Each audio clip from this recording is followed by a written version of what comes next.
Hi friends, welcome to డిజి సేవపై. ఇక్కడ చూడండి, ID అన్నది బ్లాక్ అయిపోయినట్టు వచ్చింది. సో ఐడి ఎందుకు బ్లాక్ అవుతుంది? పాస్వర్డ్ మీరు 3 సార్లు కన్నా తప్పు కొడితే బ్లాక్ అవుతుంది, గుర్తుంచుకోండి. లేదండి నేను ఒకసారి కొట్టాను అది బ్లాక్ అయింది అనడానికి లేదు. 3 టైమ్స్ కొడితేనే అది బ్లాక్ అవుతుంది.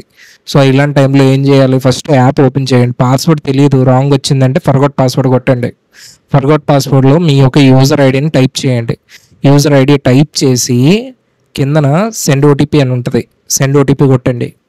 ఆ సెండ్ ఓటీపీ కొట్టిన దాని తర్వాత మీ యొక్క ఫోన్కి రిజిస్టర్డ్ నెంబర్కి ఒక ఓటీపీ వస్తుంది. ఓకే, ఆ వచ్చిన ఓటీపీ పైన చూడండి, ఓటీపీ వచ్చింది కదా, ఆ ఓటీపీ ఎంటర్ చేయాలి. ఆ ఓటీపీ ఎంటర్ చేసి సబ్మిట్ కొట్టాలి. కిందన సబ్మిట్ కొట్టిన దాని తర్వాత వెరిఫై. అక్కడ చూడండి, టెంపరీ పాస్వర్డ్ ఫోన్కి వెళ్ళింది అని చెప్పేసి మెసేజ్ అయితే అక్కడ చూపించింది. ఇప్పుడు ఏం చేయాలి? మీ ఫోన్ మెసేజెస్కి వెళ్ళండి, పాస్వర్డ్ వస్తుంది. మీరు ఇక్కడ టైప్ చేయొద్దు, డైరెక్ట్ చూసి ఫస్ట్ దాన్ని కాపీ చేసుకోండి ఆ మెసేజ్. ఓకే, దాని మీద పట్టేసుకొని ఉంచితే కాపీ అన్న ఆప్షన్ వస్తుంది. ఎక్కడన్నా పేస్ట్ చేసుకోండి.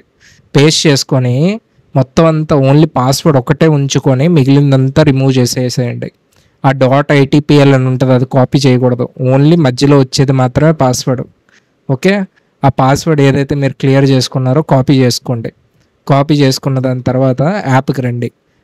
ఇప్పుడు యాప్కి వచ్చారు కాబట్టి యూజర్ ఐడి టైప్ చేసుకోండి, పాస్వర్డ్ పేస్ట్ చేయండి, లాగిన్ చేసుకోండి. అంతే, సింపుల్ ప్రాసెస్, ఇంకేం చేయక్కర్లేదు. Thank you.